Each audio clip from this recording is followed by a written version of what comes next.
Look, I'm not going to lie to you about what I was. Not now. Not after everything. It's late Saturday night, and I'm wiping down the bar at the Red River Saloon, same bar I've wiped every night for 6 months. The rag smells like tobacco and whiskey. And, well, so do I. My hands move without thinking anymore. Wipe, rinse in the bucket, wipe again. The wood's stained dark. Years of men's elbows wearing grooves into it. And honestly, sometimes I think those grooves match the ones being worn into my soul. Thomas is asleep in the back room, 8 years old, and he's learned to sleep through anything the piano player's last songs. Men's laughter getting mean around midnight. Bottles breaking. I check on him between serving drinks. Make sure the blanket's still covering him. His face is... God. It's so innocent. He doesn't know yet what his mama does, what they call me. But he will. They always find out. I count tonight's tips. $1.40. I know exactly what that means. 3 days of beans and cornmeal. Maybe some bacon if I'm careful. See? There's an arithmetic to shame. The saloon pays me $12 a week. Laundry work, $3. The math is simple. Really? My dignity costs $9 weekly. I mean, I didn't plan this life. 3 months after Thomas was born, I woke up to an empty chair at breakfast. James was just gone. No note, no explanation, just his chair, and the space where his coat used to hang, and me sitting there with a baby in my arms, trying to understand how a man leaves without even saying goodbye. The landlord didn't care about my confusion. Eviction notice came 2 weeks later. I tried everything else first. You know, I really did. The general store didn't hire women. The hotel said I was too pretty for housekeeping, which meant they wanted something I wouldn't give. The laundry work paid so little that after rent, I'd have had maybe 50 cents a week for food, for 2 people. So, yeah. The saloon, the owner, Mr. Garrett. He looked me up and down when I asked for work. You understand what you're signing up for. Mrs. Morrison. His eyes were cold. Men get drunk. They get ideas. You're on your own for managing that. I understood. I took the job anyway. That was 6 months ago. Now I smell like whiskey every night when I tuck Thomas in. I wash my hair twice before Sunday services, trying to get the tobacco smell out. The scent of men's cigars. The shame. Because Sunday mornings, I still go to church. Early service. I slip in right as it starts. Sit in the very back row. And I leave the moment Reverend Foster says the final blessing. Before anyone can stop me. Before the church ladies can turn their whispers into actual words I'd have to hear. I give them the mornings. The saloon owns my nights. I keep what's left for Thomas. The bucket of dirty water sits at my feet. Same bucket I've used for 6 months. My hands are raw from it washing. Wringing. Wiping. In the lamplight. I can see my knuckles are red. Rough. These aren't the hands I had when James left. These are survivor's hands. I dump the bucket out back. Lock the saloon door. And carry Thomas from the back room. He doesn't wake up. He's learned to sleep through transfers. My arms carrying him up the back stairs to the tiny room we rent above the general store. I lay him on the bed, pull off his shoes, cover him with the quilt his grandmother made before she died. Then I sit by the window and I just sit there, looking out at the dark street, wondering how long I can keep these two lives separate. The mama who serves drinks, the mama who sits in church. How long before he understands what his mother is? Tomorrow I'll wash my hair twice, put on my clean dress, the navy one that's almost worn through at the elbows. I'll sit in the back of that church and pretend for 1 hour that I'm still the woman I used to be. Then Monday, I'll come back here, because the arithmetic never changes. Sunday afternoon, and I'm mending one of Thomas's shirts the sleeve tore at school last week. The room is quiet, peaceful. Actually, sunlight coming through the one window. I'm thinking maybe we could afford an apple for dessert this week. Maybe 2. Then the door opens. Thomas walks in. And, God, his right eye is swelling. Purple already. The kind of purple that'll turn black by tomorrow. His shirt, the good one. The one for church, it's torn at the collar. And he's trying so hard not to cry. Trying so hard to be brave. I drop the mending. Thomas. I'm fine. Mama. His voice is shaking. He's 8. He's not fine. I kneel in front of him. Tilt his face toward the light. The swelling's bad. There's a cut above his eyebrow. Who did this? He won't look at me. Thomas. Who? The Miller boys. His voice cracks. And Johnny Peterson. 3 boys.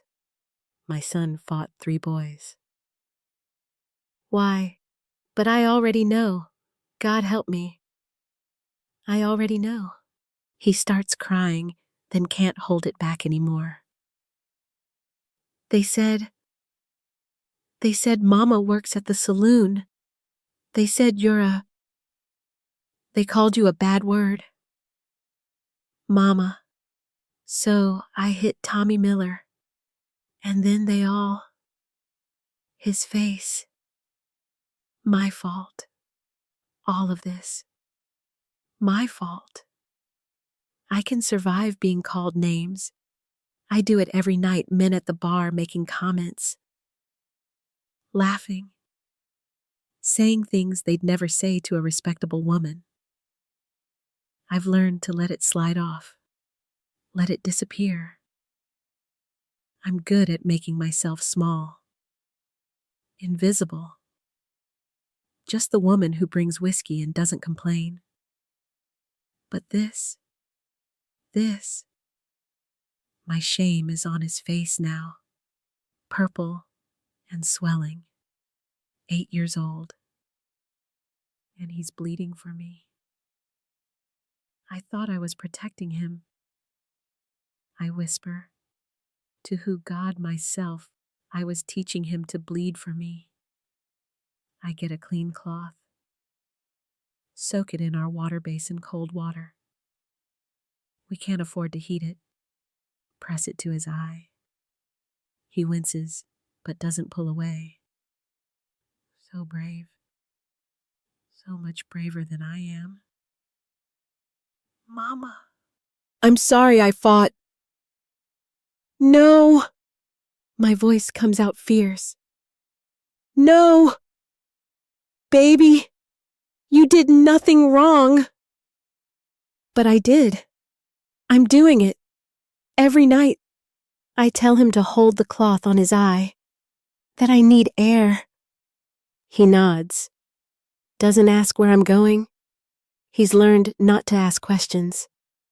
I walk. Don't know where I'm going. Down the stairs. Out into the street. Sunday afternoon, and people are home with their families. Respectable people. People who don't smell like saloons. The Morrison woman walks past the one who always gives me cold looks at the general store, and she actually crosses to the other side of the street. I keep walking. My feet take me. I don't even realize where I'm going until I'm there. Behind the church. The back steps. The ones that face the empty lot where nothing grows except some dried grass and a single cottonwood tree. I sit on those steps, and I break. Not crying. It's deeper than crying. It's this sound that doesn't have a name. This feeling in my chest, like I'm being crushed. Like all the weight I've been carrying for 6 months finally got too heavy. What good is keeping him fed if I'm teaching him his mother's worth fighting for? What good is any of this? The sun's getting low. Golden light on the dried grass. Somewhere a bird is singing. The world is beautiful. And I'm sitting here wondering how everything got so broken. I'm not crying. I'm past crying. I'm just breaking. That's the only word for it. Breaking. I don't hear him approach. Don't hear anything except my own breathing ragged, painful. So when Reverend Samuel Foster's voice says, "Mrs. Morrison," I actually startle. He's standing there, tall, maybe 40 years old, with kind eyes and gray at his temples. And I'm God. I'm a mess. Face wet. Hair coming loose from its pins. Sitting on church steps like someone who doesn't belong here. I try to stand. Try to compose myself. "Reverend, I'm sorry. I was just... Don't get up on my account. Mrs. Van Morrison." He sits down beside me. Not above me on the step. Beside me. "Mind if I join you? What can I say?" It's his church. He sits there for a moment. Not talking. Just sitting. Looking out at that empty lot and the cottonwood tree. Finally, he says, quiet-like, "I've noticed your Sunday pattern." My heart stops. "You come early," he continues. "Slip in right as service starts. Back row. Left side. And you leave the moment I say the final blessing. Like you're..." He pauses. "Like you're stealing grace and running before anyone notices." I can't breathe. "Reverend, I work at the saloon." The words come out flat, defensive. "I serve drinks to men. I know what the church ladies say about me. I know I shouldn't even..." "Mrs. Morrison." His voice is gentle but firm. "You're the bravest woman I know."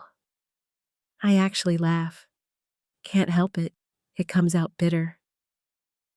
Broken. "Brave I'm..." "You sacrifice your reputation for your child's well-being.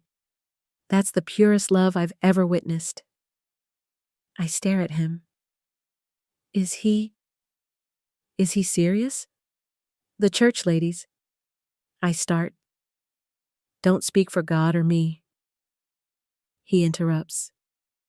And there's steel in his voice now. "I need a housekeeper. Mrs. Morrison, the position includes a cottage behind the church, meals, and schooling for Thomas. You'd be employed by the church. Respectable work." The world tilts. Housekeeper, cottage, respectable. Why? My voice sounds small. Why would you? I mean, you know what I am, what I do. He looks at me, then really looks at me. I know you're a mother who makes impossible choices to keep her child fed.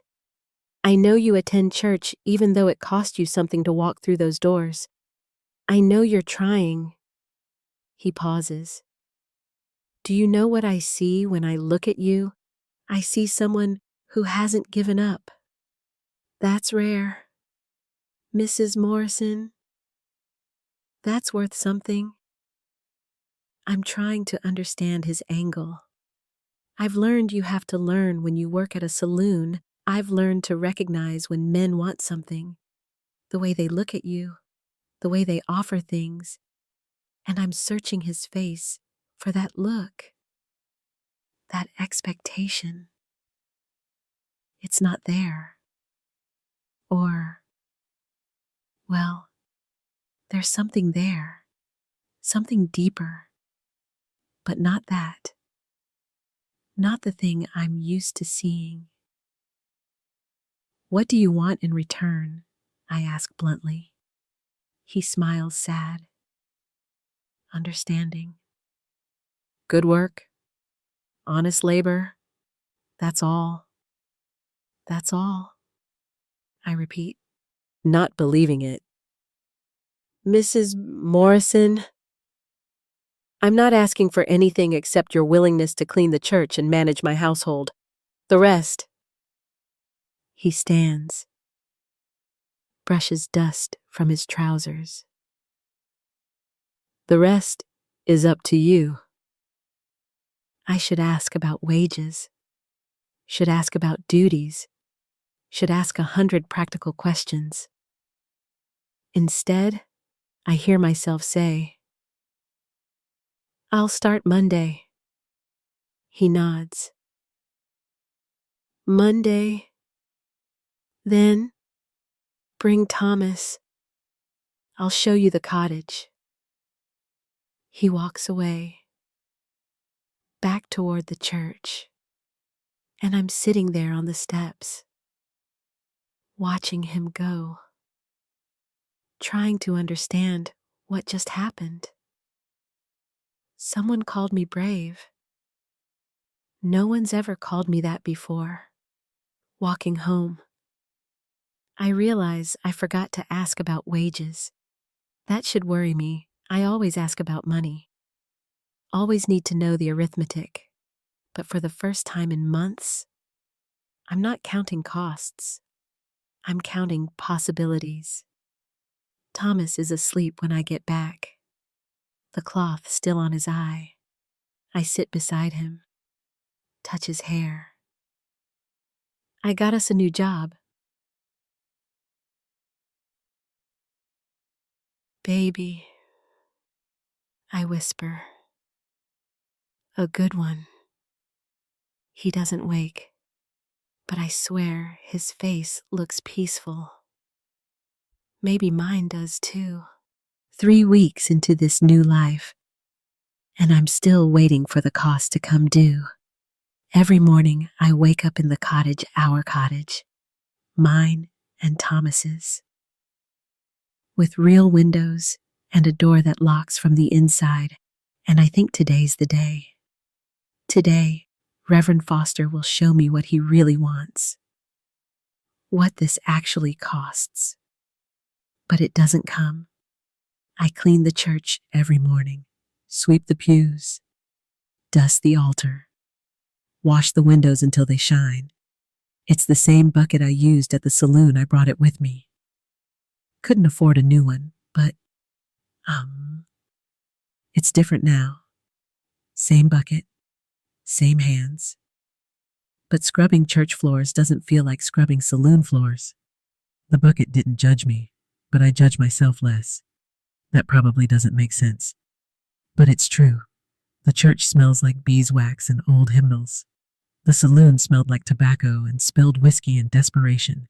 Same cleaning work. Different weight on my shoulders. I can't explain it better than that. Thomas goes to the church school now. Real school. With books and slates and a teacher who doesn't look at me like I'm dirty. Every afternoon, I watch from the cottage window as he plays with the other children running, laughing. No black eyes. No fights. Just being a child. I'd forgotten children were supposed to be light. Reverend Samuel. He asked me to call him Samuel after the first week.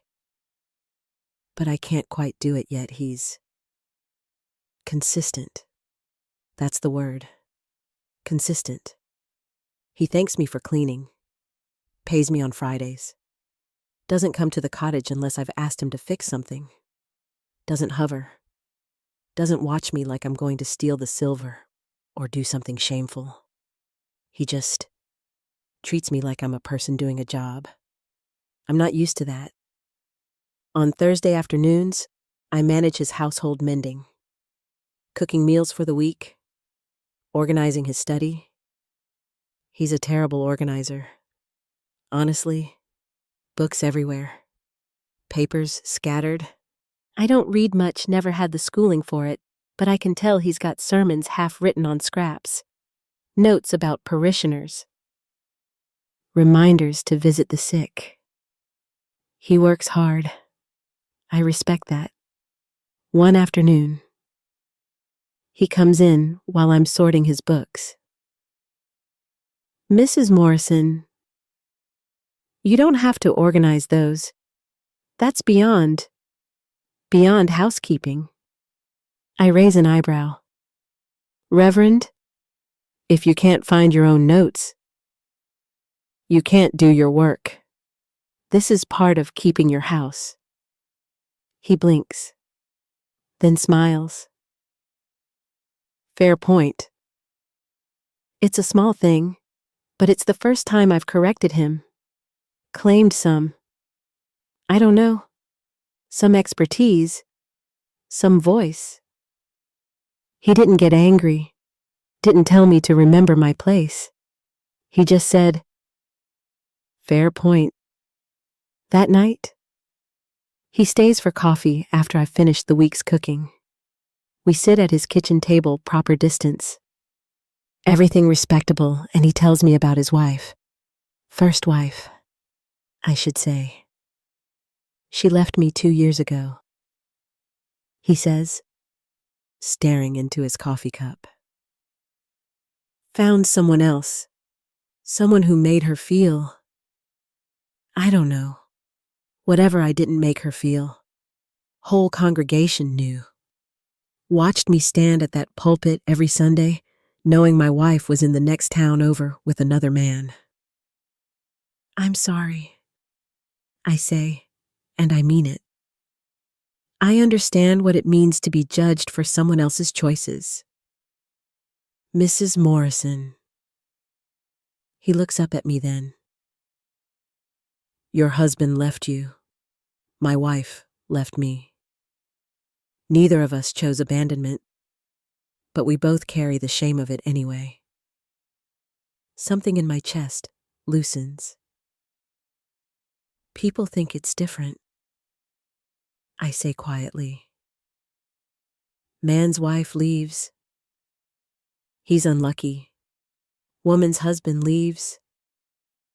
She must have driven him away. I know.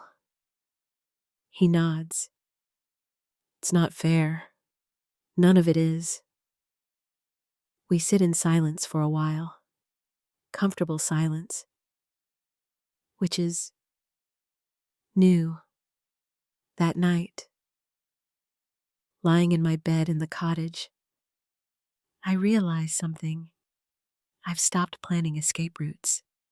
All those weeks at the saloon. I always knew exactly how fast I could pack our things. How much money I'd need to run. Where we'd go if everything fell apart. I'm not doing that anymore. When had I stopped running in my mind? Sunday evening, after service, and I'm arranging flowers in the church. Lilies Mrs. Pemberton donated them from her garden, and they smell so sweet, it almost hurts. I'm placing them just right on the altar, trying to make everything beautiful because I can now. Because this is my work, and I take pride in it. That's when I hear the voices, 2 church ladies in the side room. Probably think they're alone. Probably don't know I'm still here. Mrs. Baker and Mrs. Thornton. "That saloon woman," Mrs. Baker says. Her voice carries. "Living in the cottage like she belongs here. Reverend Foster's got a blind spot for strays." Mrs. Thornton laughs. It's not a kind laugh. "Mark my words, she'll revert. Her kind always does." My hands freeze on the lilies. Her kind. 6 months ago. Those words would have just slid off. Background noise. More shame to add to the pile I was already carrying. But now, God. Now I have something to lose. This cottage, this job, Thomas's school, the way people are starting to nod at me on the street instead of crossing to avoid me. I have something to lose. And that makes the words cut deeper. I pick up the vase to adjust it. And my hands are shaking. The vase slips. Glass everywhere. Water spreading across the floor. Lilies scattered. And I'm standing there. Frozen. Staring at the mess. Thinking, this is what I do. I break things. Beautiful things. I break them. "Mrs. Morrison," Samuel's voice. He must have heard the crash. I can't look at him. "I'm sorry. I'll clean it. It's all right." He's there suddenly. Kneeling. Picking up the big pieces of glass. Accidents happen. But I'm shaking. Can't stop shaking. And I hate that he sees this. Hate that I'm breaking down over spilled flowers like some weak, I don't know how to do this. I whisper. The words come out before I can stop them. Be seen. Be respectable. I only knew how to survive invisible. He stops picking up glass. Looks at me. Really looks at me. "You think I know how?" His voice is soft. "My wife told the whole congregation I was cold, unlovable, said I couldn't feel deeply enough for her, and I believed her. Helen, for 2 years I believed I was exactly what she said. Helen, he called me Helen. You're teaching me something," he continues. "You're teaching me that maybe I'm not broken. Maybe we both deserve to be seen clearly, not through others' judgment, but clearly." We're both kneeling now, glass between us. His hand reaches for the same piece I'm reaching for, and our hands touch. Neither of us pulls away. His hands are scarred too. I can see them now. Up close. Different scars than mine, his are from work. Rough labor. Maybe fixing things around the church. But scars nonetheless. Same evidence of survival. I wasn't just working for him anymore. I realize the thought comes clear and terrifying. I was building something with him, and that terrified me. We clean up the glass together, in silence mostly. But it's not uncomfortable. It's something else. Something I don't have words for. That night, I lie in my cottage bed, staring at the ceiling, feeling the ghost of his touch on my hand, wondering if this is how hope feels. Like standing at the edge of something beautiful and terrifying, like your heart might break or might heal, and you can't know which until you jump. I've been so careful, so guarded, building walls to protect myself from more pain.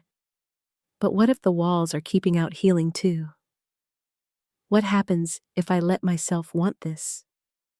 What happens if I hope and it's taken away? Mrs. Agatha Pemberton arrives Tuesday afternoon, unannounced. I'm in Samuel's kitchen, rolling out dough for the week's bread, when I hear her voice in the study. Reverend Foster. We need to talk about your housekeeper. My hands still on the rolling pin. Mrs. Pemberton. Samuel's voice is even. Careful. What about Mrs. Morrison? You must know the talk.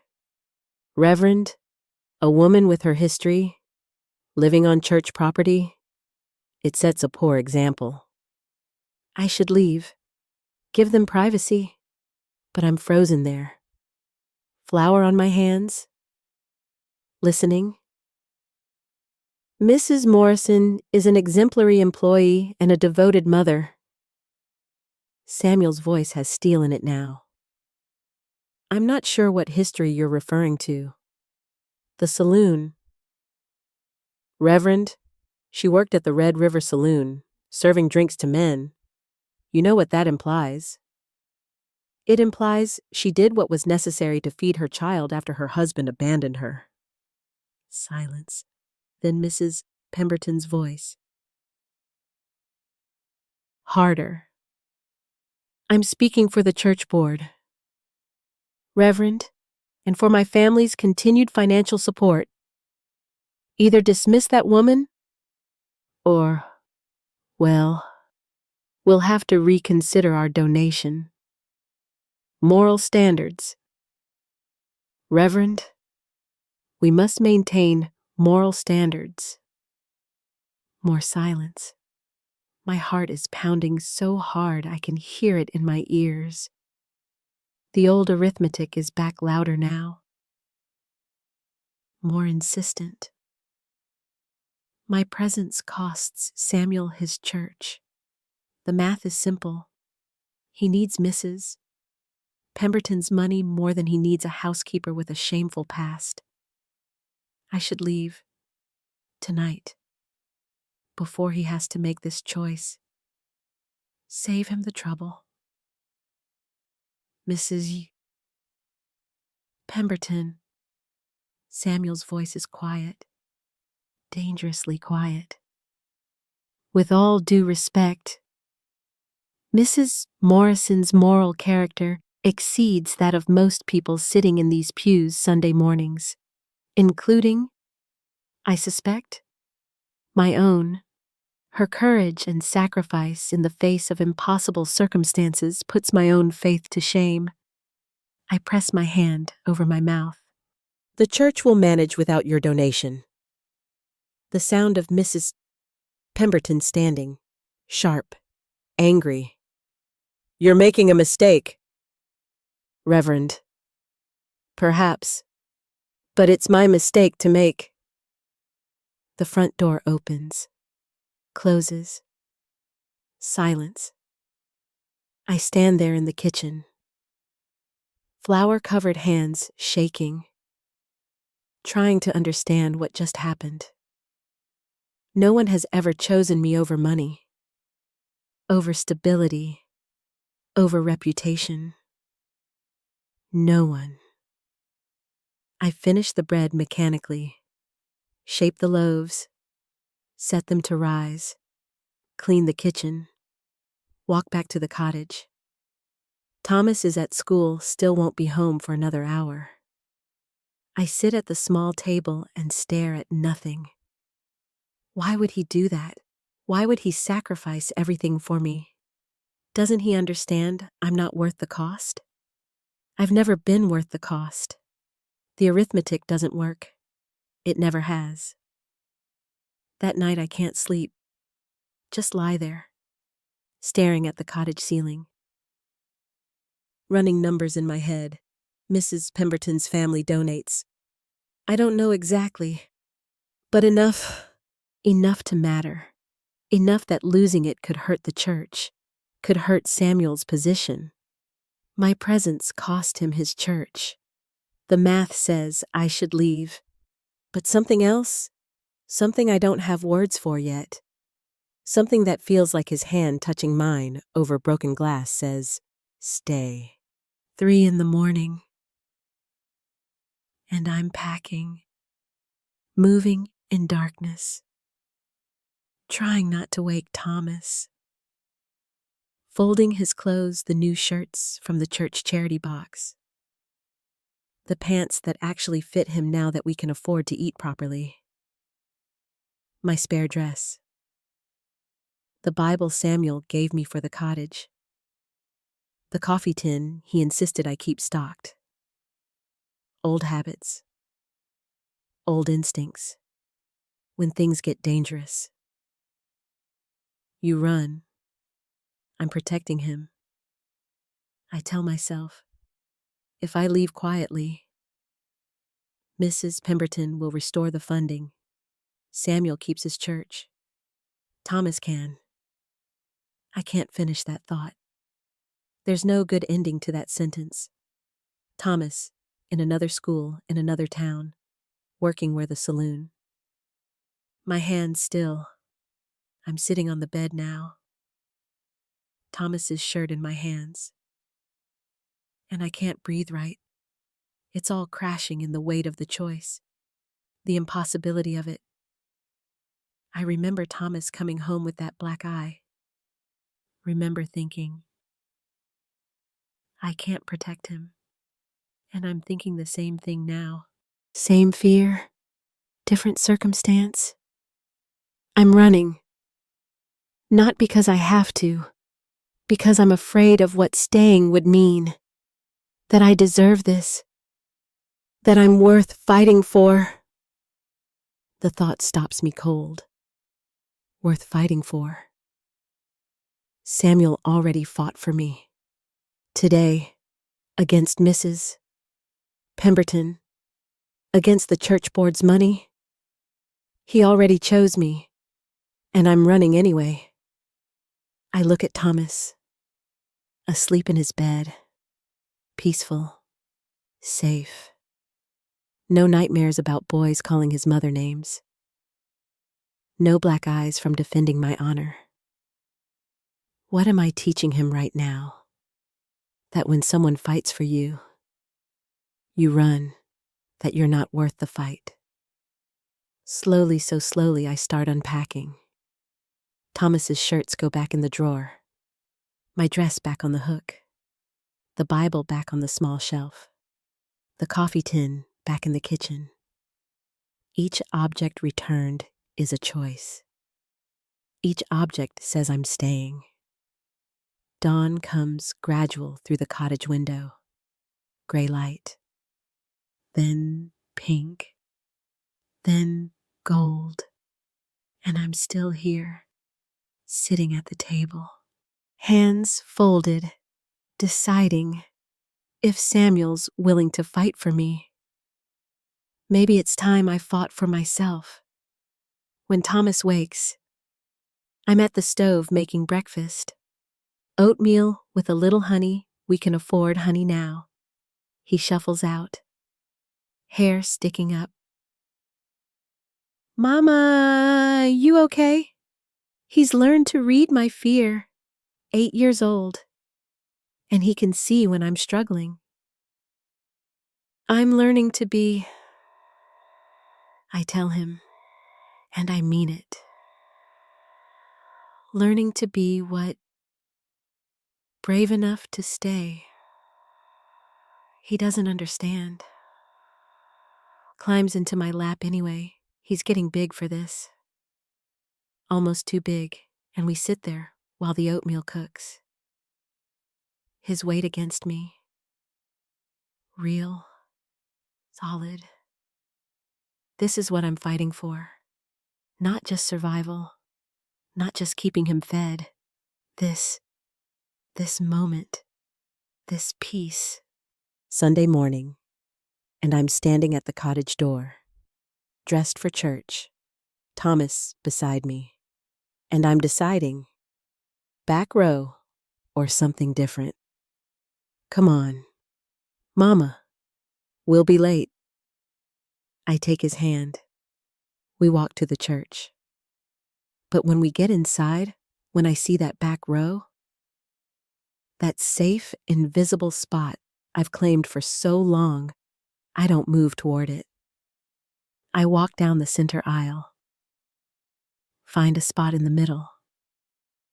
Middle of the church, middle of the congregation, visible.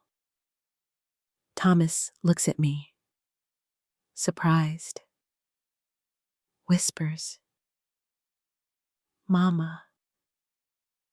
We always sit in back. Not today. Baby. I sit down, and I don't duck my head. Don't make myself small. I just sit, like I belong here. People notice. Of course they notice. Mrs. Baker nudges Mrs. Thornton. Whispers start, but I don't look away. Don't apologize with my posture. I'm here. I exist. Deal with it. Samuel starts the service. His eyes find mine just for a second, and I see something there. Surprise, pride, maybe relief. I'd spent months trying to earn the right to be seen. I realize, making myself small, proving I was good enough, worthy enough. But Samuel saw me when I was still covered in saloon shame, saw me and called me brave. Maybe the problem wasn't my past. Maybe the problem was my belief that I needed permission to have a future. The service ends. People file out, and I'm bracing myself for the judgment. For Mrs. Pemberton's cold shoulder. For all of it. Instead, Mrs. Pemberton walks straight toward me. I stand. Thomas grabs my hand. She stops in front of me, studies me. I don't look away. Mrs. Morrison, her voice is stiff, formal. Reverend Foster spoke quite passionately about your character yesterday. Perhaps I was hasty in my judgment. I could grovel now, could thank her profusely, could make myself small again. Instead, I say, simple and clear. Thank you, Mrs. Pemberton. I'm glad we can worship together. Equals. Not supplicant and judge. Equals. She nods, walks away. I'm shaking, but I'm standing. That afternoon, Samuel asks if I'll join him for tea at the parsonage. Something in his voice tells me this isn't about housekeeping. Thomas is at the cottage. Reading. I walk over. Knock. He opens the door. Come in. Helen. We sit in his study. Tea between us. Proper. Respectable. everything correct. But his hands are shaking slightly. You sat in the middle of the church today, he says. I did. Why? I think about that. Because I'm tired of apologizing for surviving. I'm tired of making myself small to make other people comfortable. And because you fought for me. The least I could do was fight for myself. He smiles, sets down his teacup. You've proven yourself irreplaceable. Helen, not just to the church, to me. My heart stops.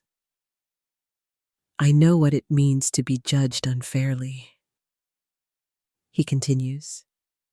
My first wife left me for another man, but you stayed and fought for your son, for your dignity, for a future worth having. Let me fight beside you now. Not for you, beside you. He's asking, marry me. Helen, not because you need rescuing, not because I'm offering charity, but because I want partnership. Because I want to build something with someone who understands that survival is sacred work, that love is choosing someone. Scars and all.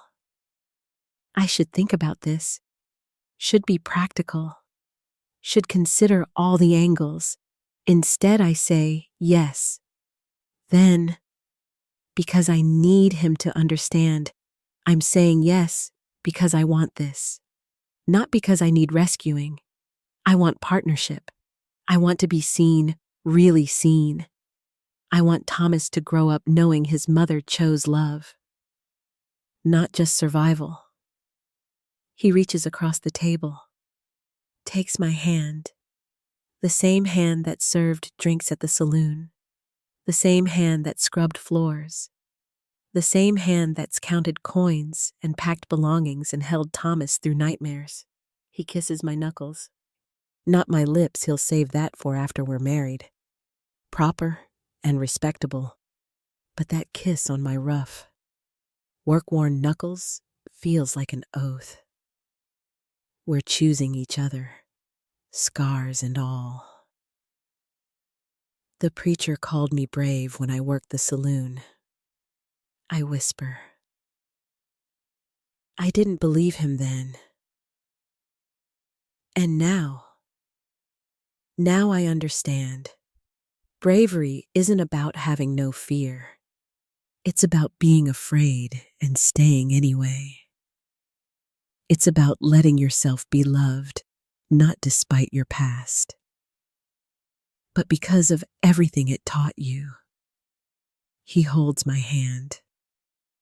We sit there as the afternoon light turns golden, and for the first time in, God, maybe ever, I'm not counting costs.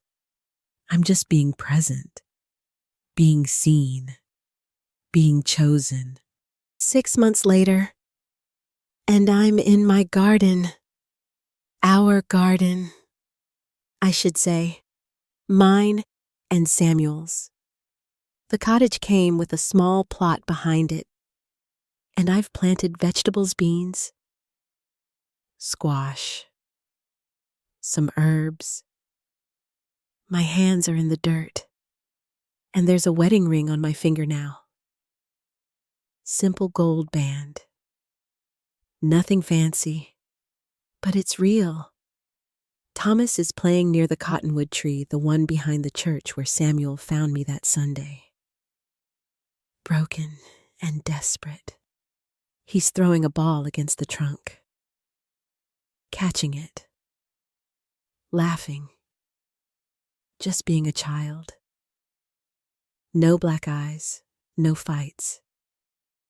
Just childhood joy. I watch him. And I think this is what I protected him toward. The bucket sits beside me, same bucket from the saloon, from the church floors. now used for watering plants.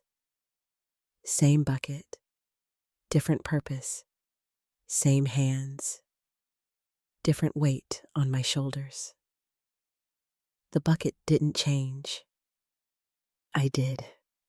Look, I'm not going to lie and say everything's perfect. It's not. I still remember the saloon nights. Still carry some of that shame, probably always will. Some scars don't fade completely. But Samuel taught me something. Taught me that maybe those scars are evidence, proof that I survived, that I fought, that I chose my son over my reputation. And that's not shame. That's love. Mrs. Pemberton grudgingly asks my advice now about managing household staff. Mrs. Baker nods at me in the general store. I'm not invisible anymore. Progress. Not perfection. Samuel and we're not fairy tale perfect either. We argue sometimes he's idealistic about church matters. Wants to help everyone. And I'm practical. No, you can't save people who don't want saving. But we argue as partners, as equals. He doesn't pull rank. I don't make myself small. Yesterday he wanted to give money to a drifter who came through town. I said no, save it for the church roof repair we need. We compromised, gave the man a meal, and helped him find work instead. That's partnership. That's real. Evening now, and I'm on the cottage porch. Samuel sits beside me, his hand in mine. Thomas is inside, finally asleep after fighting bedtime for an hour. Some things don't change. 8-year-olds still hate going to bed. What are you thinking about? Samuel asks. The arithmetic. I say. What arithmetic? I smile.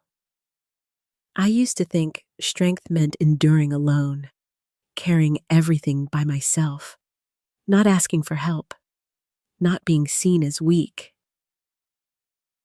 And now I know it also means letting someone witness your struggle, letting someone call it courage instead of shame, letting someone choose you, and then choosing them back. He kisses my temple. Gentle. We've learned each other's rhythms over these months. Learned where to push and where to give space. Learned that marriage isn't rescue. It's two people building something together. Brick by brick. You know what I learned? I continue. That bravery isn't about where you work or what others think. It's about the moment you stop running from your own worth. The moment you let yourself be loved, not despite your past, but because of everything it taught you about survival, sacrifice, and the fierce mathematics of a mother's love. The stars are coming out. Somewhere a coyote calls. The frontier is still wild, still dangerous, but I have a home, a partner, a future. I have hope. The preacher called me brave when I worked the saloon. I say softly. I didn't believe him then, but I finally learned the most important arithmetic. What's that? I squeeze his hand. Look at this man who chose me when I was unchosen, who saw courage where everyone else saw shame, who fought for me and then let me fight for myself. I plus you equals home. He pulls me close.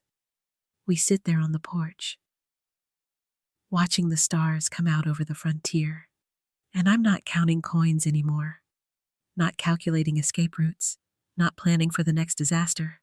I'm just here, present. Loved. The saloon is someone else's burden now. The shame is fading, not gone, but fading. And Thomas is learning that his mother didn't just survive. She built something beautiful from broken pieces. That's the story I'll tell him someday, when he's old enough to understand. Not the sanitized version, not the fairy tale. The real story. About a woman who worked at a saloon to feed her son. About a preacher who called her brave. About choosing to be seen instead of safe. About learning that sometimes the most radical act is letting yourself be loved. About new arithmetic, the kind where survival plus hope equals home. The end.